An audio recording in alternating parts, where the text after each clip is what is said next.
Je me suis dit que si je continue, peut-être que cette fois-ci, en plus je suis le maire d'une ville. Mais à votre ambition présidentielle.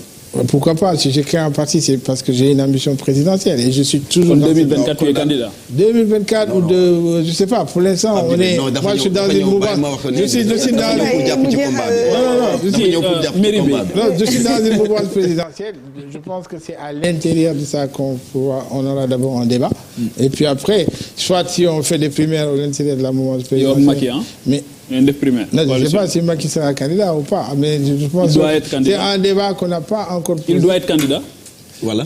Est-ce qu'il doit être candidat? En fait, moi je suis juriste. Sur le plan de... Je suis docteur en droit. Vous dites le droit, c'est-à-dire que mon règle, moi, je me fais. C'est-à-dire la loi, la constitution, le mandat présidentiel est de 5 ans. Que nul ne peut faire 2 mandats consécutifs. L'article 27 de la Constitution. L'article 27.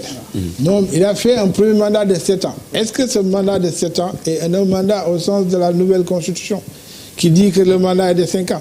Donc, nous avons pour dire que bon, le premier mandat c'est celui-là, le deuxième mandat de 5 ans c'est sur le prochain. Donc, il n'y a que lui, avec le Conseil constitutionnel. Il dit, ouais, je fais un mandat de 7 ans, bon, je le considère comme mandat, parce que la Constitution, ils ne nous ont pas départagé. La Constitution, normalement, dans les dispositions transitoires, il y a un article ou un alinéa que le mandat de 7 ans est considéré comme mandat au sens de la nouvelle Constitution, ce qui n'a pas été fait. Donc, ce qui ouvre un débat. Remake de pas clair, quoi. Le droit étant un tissu où chacun peut coudre le boubou qu'il veut. Donc, chacun peut surfer. Ceux qui sont contre, ils vont dire que le premier mandat est un mandat. Ceux qui sont pour vont dire que le premier mandat n'était pas un mandat. Pour arrêter parce qu'en 2012, troisième candidature, il y a porté malgré réticence ou une bonne partie de l'opposition et d'une certaine société civile, il y a le droit de conseil constitutionnel bi légui ci liñ dund non yépp ci expérience ak les vues yi ñu perdre non yépp ak ni nga gisee débat bi muy jóge wat ni est-ce que japp nga né dañu wara démat xaar conseil constitutionnel vivrat lool yépp wala ndax da nga japp né le président de la république warna parce que mom raison bi mu évoqué né bugul wax né candidat la moy néna bu ko waxé partem dootuñu liggéey ndax raison bobu mom bu valable la wala ndax da nga japp né war nañu mëna dimbali ci ñu baña dund liñ dundon en 2012 parce que day tontu rek après ñu délu oui mais moi je pense que le débat c'est peut-être ailleurs moi je pense que on a eu tort de peut-être de créer ces limitations là parce que sinon ça nous amène dans des débats perpétuels. Ah bon? Débat bon ramener bon par exemple en Allemagne il n'y a pas de limitation de mandat. On peut être candidat pendant plusieurs mandats. Ce qui permet d'avoir une vie politique beaucoup plus apaisée. Peut-être que le président sortant aussi de pouvoir maîtriser ses bases. Parce que comme il a dit... Il faut faire sauter le verrou. Non, c'est un point de vue que je donne. Je ne suis pas certainement catégorique, mais peut-être aussi le niveau de notre démocratie ne permet pas de laisser le champ libre à des mandats illimités. Peut-être que ça aussi, c'est une réflexion qu'il faut mener. Mais est-ce que c'était une bonne réforme le fait de limiter les mandats à 2? Parce que sinon, que ce soit Macky Sall ou celui qui viendra, ce sera toujours le même débat. Même s'il y a un verrou carrément maintenant, parce que cet article ne peut être modifié que par référendum. On a quand même entendu un des rédacteurs de cette constitution-là, Ismaël Madior Fall, dire, je répète 3 fois, que nul ne peut avoir 2 mandats consécutifs. Il a répété 3 fois. Pour revenir dire, en principe. De quel mandat il parlait? Sur le nombre. C'est de quel mandat il parlait? La durée ou le nombre? C'est ça le problème. Parce que le premier mandat c'était 7 ans. Est-ce que c'était un mandat au sens de la nouvelle Constitution? C'est pas un mandat. Ils vont dire que c'était pas un mandat. Parce que le mandat corona.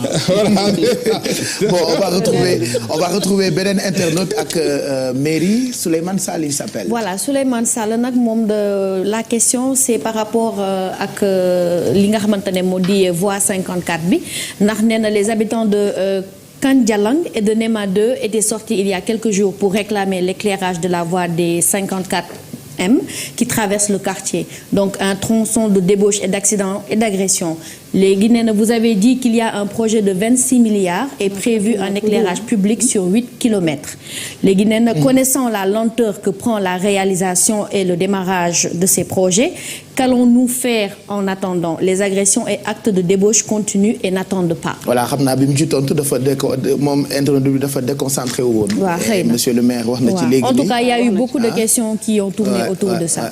Non, mais on va améliorer l'éclairage pendant ça parce que le projet ça va durer. Pour le projet va durer 2 ans. Si diggante bi dinañu yokkaat lampe yi. C'est vrai qu'on a refait l'axe mais sur un côté, on va refaire le deuxième côté. Et je pense que d'ici quelques jours dinañu am éclairage boo xam ne c'est convenable sur cet axe-là. Voilà. Le débat se poursuit ci internautes yi. Le débat se poursuit, il y a beaucoup de questions, notamment la politique Sonko, les raisons qui vous ont poussé à rejoindre la mouvance présidentielle. Mais il n'empêche que le débat va continuer, en tout cas sur les réseaux sociaux. ñoom daal, en tout cas, ñu ngi taxirlu et ils sont très très très présents et passionnés par le débat. Voilà, merci Merry. ñu ngi lay gërëm bu baax Merry Beye Diouf. Merci aussi aux internautes. Continuez de nous suivre ci compte yi nga xamante ne am nañu ko ci réseaux sociaux yi. On va retrouver quand même quelques personnes yoo xamante ne jege nañu la monsieur le maire ñu def ay témoignages ci sa taxawaay ak nit ki nga doon ñu déglu leen ak sunu équipe yi nga xamante ni ñoo demoon fekki leen. Ablaye nit ku dal la ci force de caractère am nit ku am yërmande nit ku xam fu mu jëm ak fu muy teg tànkam am yërmande boobu moo taxoon très tôt bu ñu nekkee xale mu bëgg jàng bu sori pour bokk ci élite bi pour mun a dimbali askanam dimbali ay waajuram fonkoon ne ay waajuram mais malheureusement bu mu demee ba di tekki fekk na waajuram bu góor jóge fi moo tax mu munti def teral na waajuram bu jigéen bu mu ñibbisee ENA école nationale d'administration française tombek ñu changé régime Ablaye Wade ñëw mu am proposition bu mag benn multinationale mu noonu la dem tey nekk fonctionnaire bu mag am alalam loin de toutes les difficultés yu am ci vie politique bi kenn du ko ŋàññe kenn du ko xas mu mën a vie am tranquillement mais yërëm askanam moo tax mu nangu toog Sénégal pour jàppale waa askanam. Situation conflit Casamance bi dafa affecté woon femmes yi mu ne dafa yërëm jigéenu Casamance parce que ñoo nekk ci tool yi ñoo nekk fépp mu créé fu ñu la ñuy wax forum des femmes commencé di financer jigéen. donc Ablaye te li ma gën a neex ci jikkoom c'est que même ku koy def lu bon du doo topp du defanteeg yow. Abdoulaye est un ami personnel. C'est quelqu'un avec qui j'ai eu l'occasion de faire une bonne partie de ma vie. D'abord en tant qu'étudiant, ensuite dans la vie professionnelle et aujourd'hui dans la vie tout court. Et donc c'est quelqu'un pour qui j'ai de l'amitié, j'ai de l'affection et j'ai le plus grand respect. Et c'est un ami qui sait être fidèle en amitié, qui sait être loyal et qui le rend bien. Abdoulaye était un étudiant sérieux, studieux, un grand sportif. D'abord, je pense que entre le sport et les études, je ne sais pas qu'est-ce qu'il privilégiait. En tout cas, disons les deux en même temps. C'est quelqu'un qui était brillant étudiant, qui était assez studieux. C'est peut-être pour ça qu'il était brillant, sérieux, assidu, qui aimait les études et justement ce qui lui a permis de devenir ce qu'il est, en tout cas réussir avec brio dans les études. Et j'ai eu l'occasion plusieurs fois de vivre avec lui des moments intenses au plan des études à l'université et aussi en France où j'ai fait partie des personnes qui était présent avec quelques amis lorsqu'il présentait sa thèse de doctorat en finances publiques à Perpignan. Donc tout ça pour dire que c'est quelqu'un qui savait très très bien ce qu'il voulait, qui le cherchait et qui l'obtenait. waaw donc des témoignages pour définir Abdoulaye Baldé sa ñaari xarit ñi bëggoon wax yëpp bëri na xam naa bu ñu defoon Ziguinchor yëpp mën nañu fi fanaan ak ay témoignages. sauf que gisuma Karim Wade ci témoignages yi. ana Karim mënuñu xamuñu fu mu ne. ana Karim il y a droit du kon da ngeen di yónnee benn équipe. kañ nga ko gëj a dégg kañ nga ko gëj a dégg. non mais ñu ngi déggante de toute façon Karim sama xarit la sama doomu day la donc je pense que loolu dëj même si on a des trajectoires politiques différentes moom il est au PDS, moi j'ai créé mon parti donc il n'est pas au Sénégal, moi je suis là. waaw doo ko wax mu ñëw. mu ñëw na manteeg gars yi sax. je pense ñu koy wax mu ñëw bari nañ mais peut-être qu'il y a des conditions. mais est-ce que li nga waxoon ne président moo ko exilé loolu mooy sa fond wu pensée ba tey. j'ai jamais dit que président moo ko exilé je pense que ça si tu ressors cette phrase là pour dire que. dans l'opinion ça dit que bon il est parti je sais pas moi j'étais pas là. il est parti ou on l'a fait partir. je sais pas les conditions yoo xam ne bon je pense que mën ngeen interroger ñoom Oumar Sarr ils étaient beaucoup plus proches du dossier. ñoom ñoo doon xam lu Karim xalaatoon si rester en prison ou avoir un peu de liberté c'est aussi peut-être les conditions de discussion ak président bi ñoom ñoo ko xam. man je ne sais pas ba mu génnee kaso ba léegi déggante wu leen. ah si déggante nañu j'étais allé le voir aussi en prison donc je pense que. léegi bi nga rejoindre mouvance bi nii amoo ci moom ay informations. mais man je suis un homme libre je nee naa leen que sama xarit la mais même ko bokk nekk ba léeg-léeg day nekk si beneen parti nga nekk si bi mais loolu du tere ngeen di continuer di wax. je pense que le fond c'est surtout l'amitié et c'est l'affection boo xam ne am na. mais nan nga vivre le fait que nga xëy rek ñu dresser une liste de 25 personnes ne dañu def enrichissement illicite. ñu boole ko ci alors que yéen a doon liggéey. nga xëy gis machine bi nekk rouleau compresseur ci kawam ñu jël dugal ci kaso bi loolu nan nga ko vivre est-ce que da nga jàpp ne y a une injustice quelque part. oui d'abord man la CREI je pense que je varie pas. c'est pas parce que je suis avec Macky que dama war a ni que CREI c'est une bonne dañ koy réformer. que c'est une bonne juridiction parce que c'est une mauvaise juridiction. est-ce que d'accord ñu réformer ko. d'abord c'était d'abord tout à fait illégal parce que la présomption d'innocence existe. Ouais. Le fait que nga traité 27 noms de personnes ne ñii ñoo jël alors que amoo benn preuve si ñoom. yow tuddoon nañ la ci non. mais bien sûr moi je fais partie de ceux qui ont franchi toutes les étapes. da nga remboursé da nga remboursé jël bien ak yooyu remboursé lan lay remboursé. parce que médiation pénale da nga transigé. pas transigé j'ai pas fait de médiation pénale. j'ai toujours dit que juste à l'extinction du soleil du ñu mën a prouver ni que loo xam ne moom lañ ma ji mooy 5 milliards. ils ont pris des chiffres ils ont inventé des chiffres parce que rajo boo xam ne moom la am Ziguinchor tout de Zik FM qui m'a même pas coûté 13 millions ils l'ont évalué à 600 millions dem benn terrain boo xam ne sama maam moom ñoo ma ko jox Cap Skirring ils ont dit que c'est 300 millions un terrain de 400 000 alors que foofu boo amee 5 millions nga amoon terrain parce que c'était depuis 2004 là quand même donc ils ont et puis quand ils ont créé une commission d'expertise parce qu'ils ont réexpertisé donc ils ont pris des experts yoo xam ne ils ont réévalué et ils se sont rendus compte que entre les chiffres avancés et les chiffres c'était totalement inexact. Mais pour revenir pour le cas de Karim, oui, c'est un ami. Je pense qu'on a vécu tout ça ensemble. C'est-à-dire moom amee jafe-jafe yi man daan naa ko dem ci prison avant que ñu ko été on se voyait aussi. Mais l'un dans l'autre chacun a sa responsabilité. C'est pas parce que dañu doon liggéey que moom lu ñu ko jiiñ moom la ñu ma jiiñ parce que boo jëlee ANOCI boo xam ne moom la ñu doon liggéey. ANOCI a été audité. Il y a un rapport d'audit de l'ANOCI, mais on n'a pas été épinglé, ni moom que moi. Maintenant su lan la ñu ji ay enrichissement illicite sur des faits fallacieux yoo xam ne kenn amul ay preuves.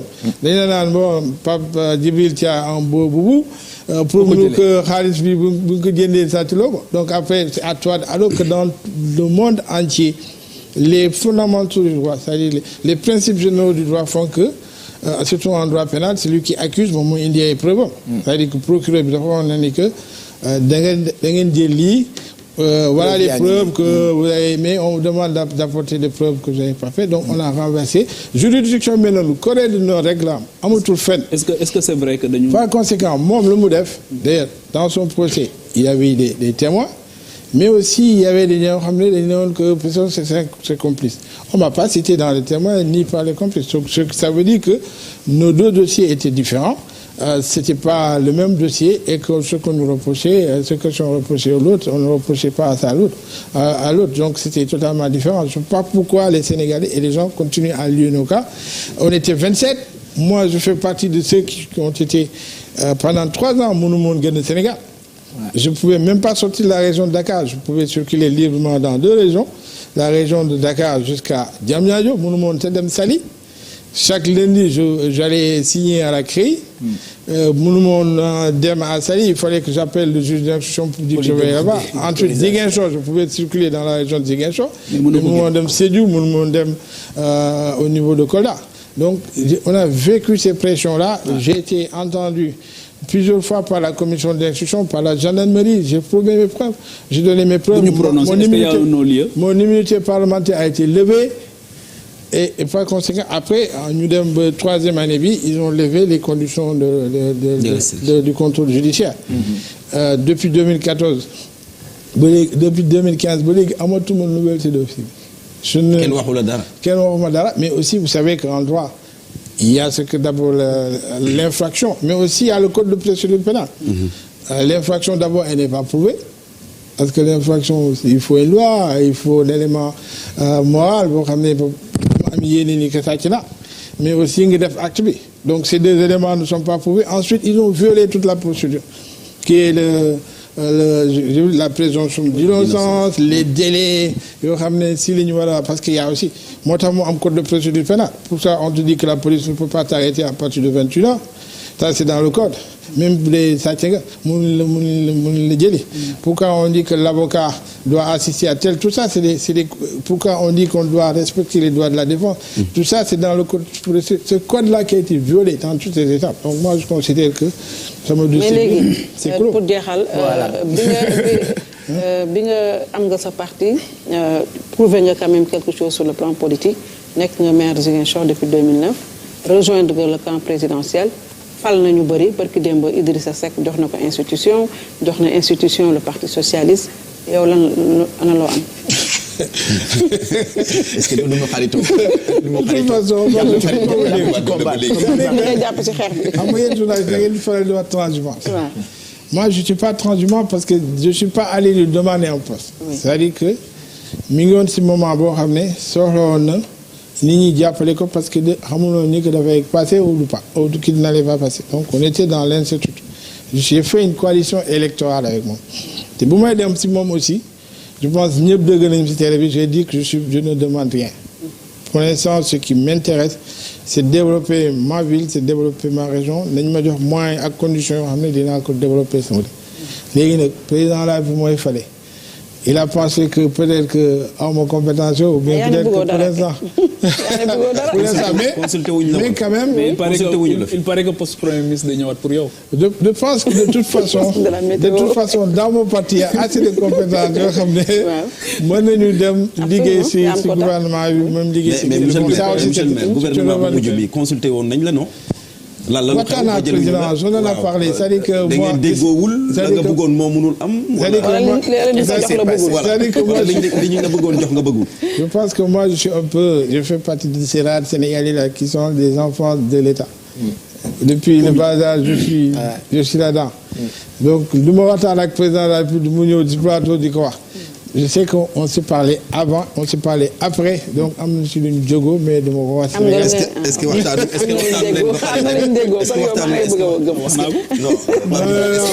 premier ministre. waxtaanee ba pare dem amul ku woo Macky Sall ne ko defal. Wala délégué ministériel ba léegi xaritu Karim Wade. Voilà quelque chose. Wade Balde ba léegi bëgg na nekk président. Bon, je pense que bëgg nañu continuer ak yow ba ci kanam, mais temps bi ñu joxoon jeex na de façon très conviviale. Nii la ñuy defee man ak suma clique journaliste recevoir ay kilifa yu mel ni Abdoulaye Baldé. Ci jeexital bi nag dina am déclic ci seeni bopp ci lépp loo xam ne ni surtout jëm na ca mairie ba mu jiite di mairie bu Ziguinchor. Monsieur le maire, yan kàddu ngay tëjee waxtaan bi. waaw di leen gërëm bu baax a baax ci invitation bi. Je pense que permettre nañu dans un style très convivial de discuter ay sujets yu bëri. Je pense que waxtaanee nañu ko fii. di leen gërëm ci invitation bi, mais di nuyu aussi sama ñoo xam ne ñoo fal waa Ziguinchor. Je pense que ils sont nombreux aujourd'hui à suivre la télévision. te ñoo xam ne aussi que at bi du ñëw dinañ créer ay projets yu bëri bëri, parce que te waxtaanee ko, parce que on a un grand projet de création d'un centre parce que multifonction boo xam ne dina recevoir ay congrès, dina recevoir ay les artistes. Je pense que recevoir naa déjà les jeunes artistes la semaine dernière jox leen subvention, mais il y a beaucoup d'infrastructures culturelles yoo xam ne dañ koy defar. C'est un projet de 1,6 milliard. On va créer beaucoup de routes, mais aussi état bi dinañu accompagner si tabax ay tali, parce que je pense que Ziguinchor c'est vrai que bare nañu ay tali, mais on ne fera jamais assez pour désenclaver les quartiers de la il le périphérie. faut parce que Pape Djibril ñu ngi tukki rek moom saa yu ñu jógee sud bi day am ay tànk yu métti yooyu buy ñëw day suux. peut-être que damay gën a liggéey seen avocat yi la bokk avocat sud la. peut-être que day jënd Ziguinchor. kenn mën na seen ko ci àll bi. mais biir Ziguinchor bëri na ay tali parce que bëri na ay dëkk bëri sax du ma tudd dëkk yi. mais su bëree Ziguinchor moo leen ëpp varie parce que je pense que Pape Djibril war na ko mën a séddee. donc sur le plan mais on va continuer à travailler mais aussi dinañu bàyyi may xel jigéen ñi. parce que là dans ce centre il y a un centre de formation les jeunes. nga xam ne que bon notre objectif principal c'est le bien-être des populations mais aussi ñu ngi def ay jéego sur le plan de la santé. on est aidé par les pays ñu ngi tabaxaat la grande mosquée de Ziguinchor donc bëri na ay yoo xam ne ñu ngi ciy liggéey. mais aussi du profito di nuyu Sénégalais yëpp. c'est vrai que lu may faral di dem ci ay télévision c'est bariwul de monsieur le maire nag da ngay daw média yi de loolu moom. daw média yi mais am na en tout cas mbégte ñëw. moo tax ñu kontaanoon ci recevoir. je pense que c'était un plaisir pour tous de voir Binta. mooy ngañ tout le temps dans les RFM mais aussi Pape Djibril.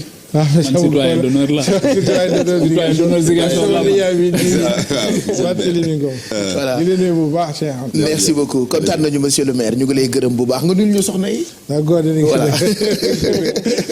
sama goro la en plus. man mi tamit sama goro la. sa goro la ci kenn man sama goro la ci kenn. voilà du ñu fi tudd kenn xanaa rek ku nekk elle se reconnaîtra. man en tout cas sama goro elle se reconnaîtra. yow tamit sa goro elle se reconnaîtra merci beaucoup monsieur le maire. nit ku baax ku oyof am na ay valeurs yoo xam ni dafa am solo Pape Djibril moom la yibbee sànq. surtout boo jógee ci gox nga ñëw ci capitale delluwaat. Dar es Salaam aussi foog nga góorgóorlu ci. oui parce que fa la juddoo déjà. j'ai mis de l'eau j'ai mis de l'électricité il y a un poste de santé en construction. yu baax du doy ils ont l'école ils ont la carte. yu baax du doy. mu ngoog donc ñu jeexal gërëm ñëpp sant ñëpp Adja Binta xam naa rendez-vous incha allah laata mardi prochain daañu la gis ci info du soir. waaw suba lay doon incha allah ma gërëm la bu baax. amoon mbégte ànd ak yow Pape Cheikh Diallo. di gërëm Pape Djibril di gërëm Barthélémy. ak monsieur le maire mi nga xam ne chaque journée dama koy sànni xeer te gis na tey rek leen rek tey waxuma dara. non yow kay da ngaa sonal politique yi mais liggéey bee ko laaj en fait en réalité liggéey bee ko laaj. jërëjëf Adja Binta kon demain on te retrouve ci télé bi Pape Djibril ñuy xaar sa jàkkaarloo ak téléspectateurs yi vendredi incha allah. incha allah et puis moom foog mu ñëw jàkkaarloo sax. waaw foofu moom dafa tàng foofu du déclic. bu doon ñëw sax moom ay ñàngal. dañuy ñàngal en plus bu doon ñëw xam naa ki koy tere ko xam du ko bàyyi bu ñëw jàkkaarloo mais di kontaan Pape Cheikh ci jotaay bi di wax ne Ziguinchor dafa bokk ci région yoo xamante ni Sénégal yëpp Casamance sax laay wax ñoo am intérêt mu développer parce que bu développer c'est pour le bien-être de toutes les populations sénégalaises région bu am solo la man saa bu ma fa demee su may ñibbisee su ma fa demee déjà damay am lu ma xaw a naqari dama naan dafa am gëdd buñ ko war a jox dëgg-dëgg parce que mën na porter le développement de ce pays de façon grenier agricole bi ci aspect yëpp wax dëgg fa yàlla ñu am patrimoine déjà seen île yi rek macha allah patrimoine culturel ak touristique bu am solo donc je pense que ne ñuy ñaan yàlla ñi nga xamante ni yëpp ñaa fa nekk suñu borom jox leen toute l'intelligence nécessaire ba ñu mën ko développer parce que c'est pour le bien-être des populations donc di beral nuyoo nag man la plateforme des femmes pour la paix en Casamance parce que ambassadeur de la paix là aussi foofu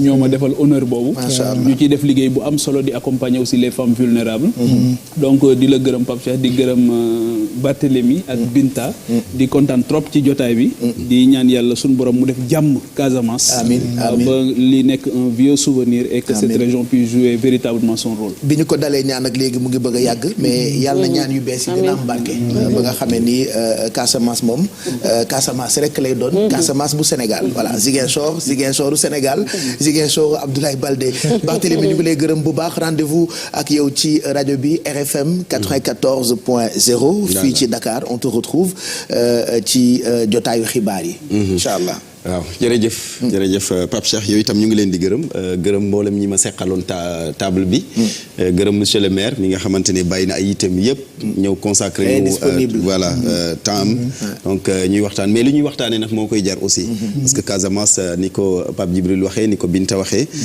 am na potentiel boo xamante ne daal buñ ko liggéeyee nu mu waree daa ci gis njëriñ donc yooyu yëpp il faut que ñu koy sóoraale donc ba tax na ñëpp ñi nga xamante ne daal war nañ ci dugal seen loxo je ne dirais même pas le maire mais même les bonnes volontés war nañ ci mën a dugal loxo pour que ñu gën a ko suqali te la fa nekk comme ay ñu fay ko su ko defee ñu gën a mën a am yoon wu ñu jaar alors gërëm naa ñëpp sant les téléspectateurs également donc waaw ak waa Fatick. parce que Thiadiaye laa bëgg a tudd Thiadiaye laa bëgg a tudd parce que dama ko fàtte woon. damay nuyu waa Fatick su ma ko tuddalee Fatick foog ma tudd Thiadiaye. waaw damay nuyu waa Njaay Fatick. xanaa kon ñu nuyu waa Guinée rek. ku nekk ñu nuyu sa waa dëkk. wax dëgg yàlla ñu ngi suñu maa Binta moom nañu nuyu waa Conakry. ak waa Labé. C'est vrai qu'il y a beaucoup de Sénégalais qui nous regardent là-bas. Merci à toute l'équipe de production dirigée par Vieux Diouf.